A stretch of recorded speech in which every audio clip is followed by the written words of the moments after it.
जहाँ उसने मुझे एक बाम्बू से मारा पीठ पे, तो होता है ना हमारे जो हमारी फिल्मों में रिएक्शन होता है, हाँ। वैसा नहीं था, मारो था।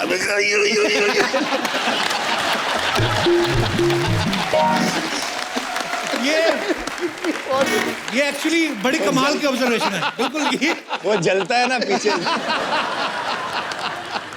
वो आवाज ही ये वो नहीं।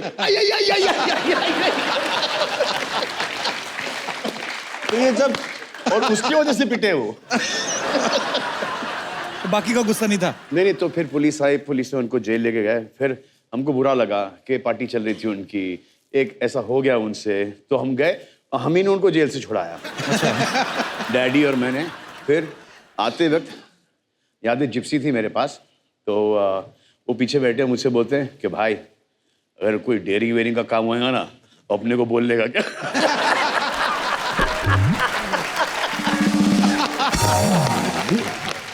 कभी कभी होता है ना कि स्कूल में किसी छोटे भाई को किसी ने बुली कर दिया, किसी ने डांट दिया, मार दिया, तो बोलते ना कि मैं बड़े भाई को लेके आता हूँ। आप लेके गए कभी सलमान भाई को?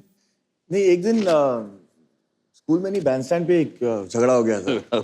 मैं बैंडस्टैंड से वापस आ रहा था और कोई घर के नीचे ही खड़ा होके, कुछ फैंस होते हैं जो अटेंशन के लिए गालियां देते। अच्छा। तो मेरे सामने ही खड़े होके कुछ फैंस जो है गालियां दे रहे थे। अच्छा। और पहले वो एक से शुरू हुआ, तो मैंने सोचा मैं पंगा ले लेता हूँ, एक ही तो खड़ा है। फिर जब मैंने पूछा उसको ऐसे, तो यार यहाँ दूसरे लोग भी रहते हैं, यहाँ सोसाइटी में है, तो गालियाँ क्यों दे रहा है? फिर 5-6 लोग आ गए, वो एक ग्रुप में थे सब। अच्छा। और जो दरवाजा खोल के मेरे को मारा है उन्होंने, मतलब मेरे बिल्डिंग के बाहर मुझे मार रहे थे, तो वॉचमैन जो है वो आके उसने मदद नहीं की, वो ऊपर भागा।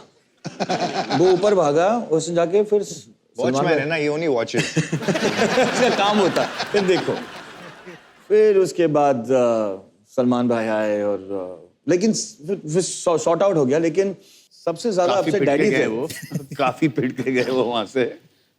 मुझे एक रिएक्शन पता है जहाँ उसने मुझे एक बाम्बू से मारा पीठ पे, तो होता है ना हमारे जो हमारी फिल्मों में रिएक्शन होता है, हाँ। वैसा नहीं था, मारो था।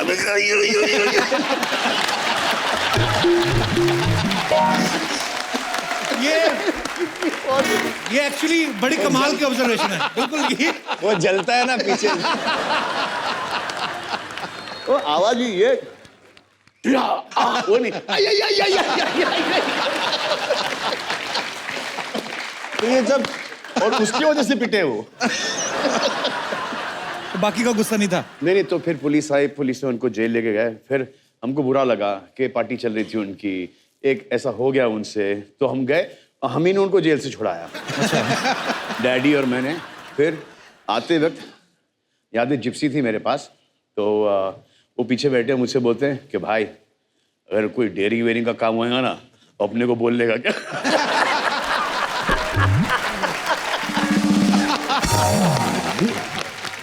कपिल, मुझे आपको ये कहानी बतानी है। हम लोग शूटिंग कर रहे थे औजार के, और वहाँ पाजी कुछ क्राउड वाउड में कुछ बदतमीज लोग थे, and they started screaming, shouting, और इसकी वजह से शूटिंग रुक गई।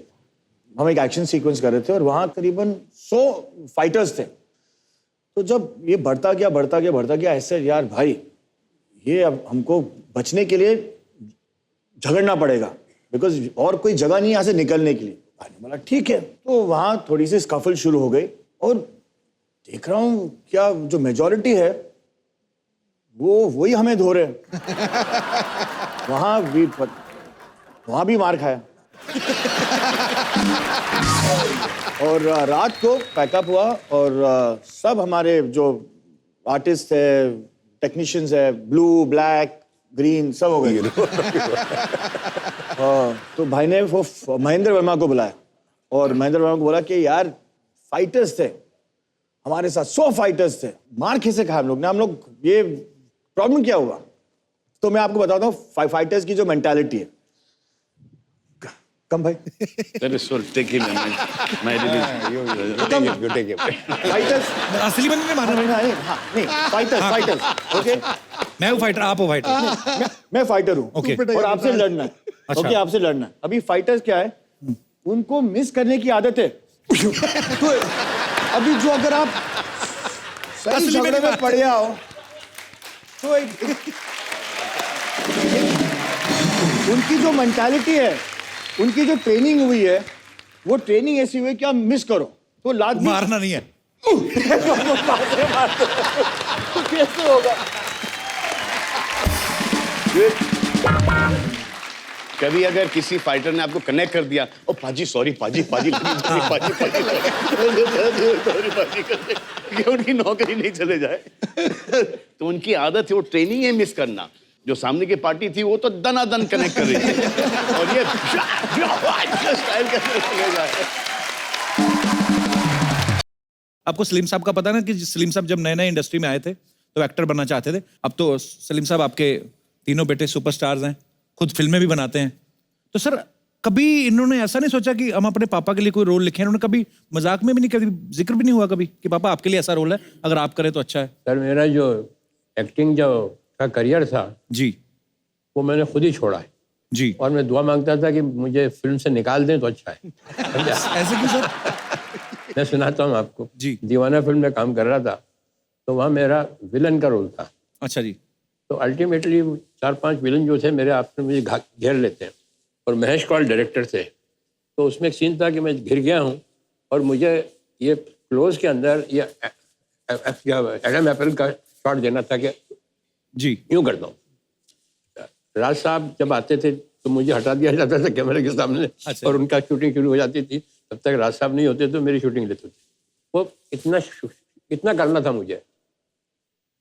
इधर उधर घूम के आते थे, आए कि नहीं राज साहब, इधर गए उधर गए, अरे कहाँ वो निकल गए क्या नहीं, क्या करेगा?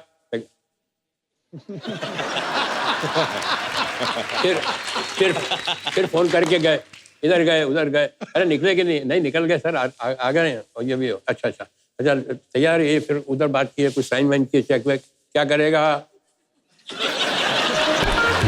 समझा? फिर आई किसी को इंस्ट्रक्शन दिया। अब नौ करते करते ये सीन लंच टाइम हो गया। अब ये जो चीज़ है ये खाने में कितनी मरतबा करना पड़ती होगी आपको? 25 मरतबा 30 मरतबा। अब ये सुबह से लेके 1 बजे तक मैं यही कर रहा था। क्या कर रहा है? तो वो उसका मूवमेंट जो था वो मुझे नहीं मालूम कि बंद हो गया है। तो कहा जल्दी शॉट लेते हैं। अच्छा उस जमाने में फिल्म भी बहुत महंगी आती थी, अपना कलर फिल्म। तो ले गया बिल्कुल क्लोज के अंदर, कैमरा क्लैप गया, एक्शन।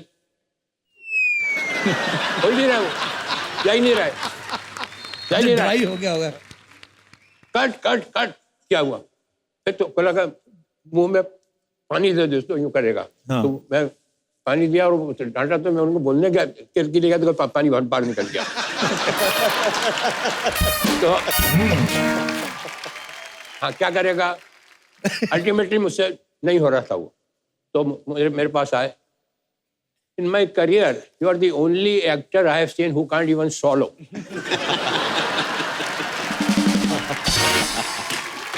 ये पहला इंसिडेंट। मैंने कहा भैया मुझे माफ करो, मुझे नहीं करना ये काम, रहने दो भैया। इसके बाद मैं प्रिंस का रोल कर रहा था तो वहाँ कोलाबा के अंदर वो चाइनीज वो शू मेकर थे। अच्छा जी। उनको ऑर्डर दिया और वो शू यहाँ का पहनने वाला वो वेलिंगटन, वो मेरे ख्याल से 2 नंबर छोटा लिया है। अच्छा जी। अब अच्छा वो सीन में आने वाले भी नहीं थे शूज, और वो मुझे उन्होंने पहनवा दिए दोनों ने मिलके। It will fit. अरे मैंने कहा it will fit but it will not come out. No it will not come out. Fit करके मेरा पाँव अंदर घुसड़ दिया। 6:30 बजे तक क्या हुआ, सारा खून भी खड़ा हुआ था तो सारा खून भी चला गया।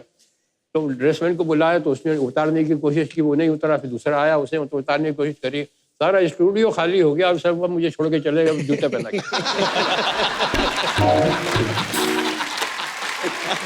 अब वो गाड़ी वाड़ी तो थी नहीं, चलते छोटे कदम लेके आया, टैक्सी तक वहाँ घर पहुंचा। घर पे भी नौकरों ने कोशिश की, नहीं किया। तो मैं रात को ऐसा ऊपर पाँव करके सोया। उतरे ही नहीं वो? नहीं उतरा ही नहीं वो, समझा? निकले ही नहीं। तो पूरी रात भर ऐसे ऊपर पाँव करके सोया कि खून नीचे आ जाए तो साथ करे। फिर अल्टीमेटली उनको यहाँ से पीछे से मैंने कहा अगर पढ़ूंगा तो ये कहेंगे दूसरे दिन कि तुम जूते पहन के आओ वापस। तो that was the second incident. और उसके बाद मैंने कहा कि बस बहुत नमस्ते, मेरा बाप मर गया, छोड़ गया।